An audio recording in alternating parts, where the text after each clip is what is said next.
अस्सलामुअलैकुम व्यूअर्स, क्या हाल चाल हैं? तबीयत सिता ठीक हैं? तुसा दे पे यूट्यूब चैनल असगर तबसम ते मैं हाँ मुहम्मद असगर। जी आज की सारी वीडियो गंदम के बारे इंदे तो पहले मेरी गुजारिश है कि मेरे चैनल ते नवे जेडे भरा हैं प्लीज़ मेरे चैनल को सब्सक्राइब कर गिनसो, बैल आइकन बटन को आल ते प्रेस कर गिनसो ते वीडियो को दोस्तों के शेयर करे सो, लाइक करे सो ते इंदे वीडियो के जरिए बिना जट्टा भिरावां को फ़ायदा हासिल थी वे। दोस्तों मैं वो वीडियो बनाता रहा है ना जड़ी ते पहले मैं आप तजर्बा किया होया होंदा है, उनका रिजल्ट बहुत अच्छा आंदा है तो वो मैं दोस्तों नाल शेयर करे ना, क्योंकि बिना को भी फ़ायदा हासिल थी वे। इलाके दे विच हर साल मेरी जड़ी शायद ही फसल होंदी है आप तजर्बे करेंदे रहे मैंने बहुत अच्छी पैदावार हासिल थी है ते दोस्तों को भी रिकमेंड वो चीज़ा करेंदे रहे मैंने ते बहुत सारे दोस्तों को भी फ़ायदे हासिल थींदे रहे मैंने। दोस्तों अगर तुसा गंदम बीजी हुई है तो गंदम पीली थी गई है, बढ़ोतरी नहीं करेंदी पई ते उनदे विच नमियाती मादे दा रकबे दा हर रकबे दा फ़र्क होंदा है तो उनदे विच नमियाती मादियां दी कमी होंदी है तो उन्हां दी कमी पूरी करने वास्ते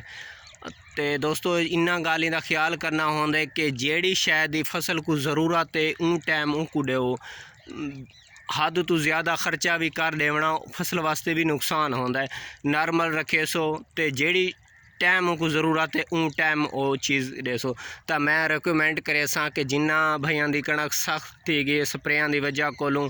या रुकी हुई है पीलापन है तो तुसा पोटाशियम ह्यूमिक एसिड इन्हां दा मुरक्कब होवे या सल्फर थी गई तो फी एकड़ दे विच 1 गट्टू यूरिया ते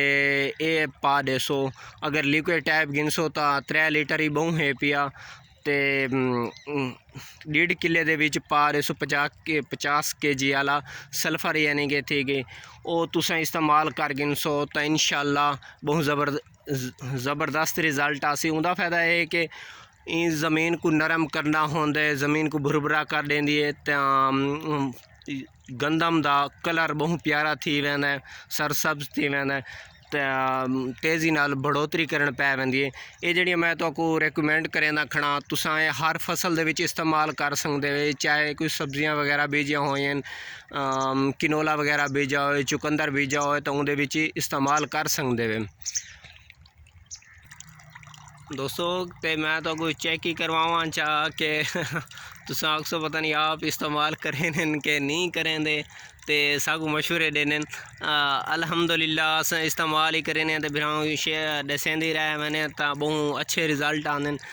ते बशर्ते कि अच्छी कंपनी की चीज़ अगर तुसा गिनसो तो उनका रिज़ल्ट आसी। तो तरीकाकार ये होंदा है कि व्यूअर्स देखो तुसा अपने हिसाब दी बना गिनसो। मैं तो 1.5 किले दी बना के दी 1.5 गट्टू यूरिया पाता है तो 1.5 कैन पा देती है तो वो हिसाब दी खोल देती है कि बस आखिरी 11 भी आसी तो ड्राम ही ख़त्म थी वैसे।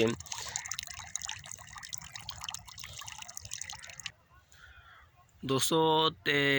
मैं तो को अपनी कणक का भी विजिट करवावा जाके जेड़ी मैं 27 अक्तूबर को बुआई की थी तो को दिखावा कि उनकी कंडीशन देखो माशाल्लाह बहुत ही ज़बरदस्त है पे। तो इंदे विच है कि एक यूरिया का तो तरीका दसा छटन का कि अगर तुसा दे देवे ना कि भाई कणक रुकी हुई है तो एक पहले पानी दूजे पानी यानी कि जेड़ी कणक दूजे पानी या त्रीजे पानी वाली उनदे विच पहले गवारे दा ते DAP अगर तुसा तले थोड़ी पाती तो DAP नाल मिक्स कर गिनसो, छटा कर देसो, पानी ला गिनसो। उनदे तो बाद एक दीवार पानी ले बई दीवार यानी कि तुसा ना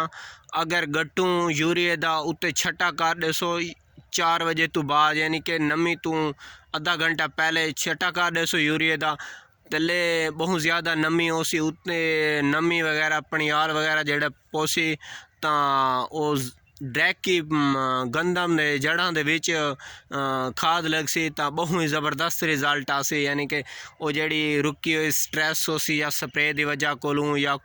उमें रुकी हुई होसी तो वो तारी कणक बिल्कुल सेट थी वैसी बराबर कंडीशन दे विच आ वैसी। यानी कि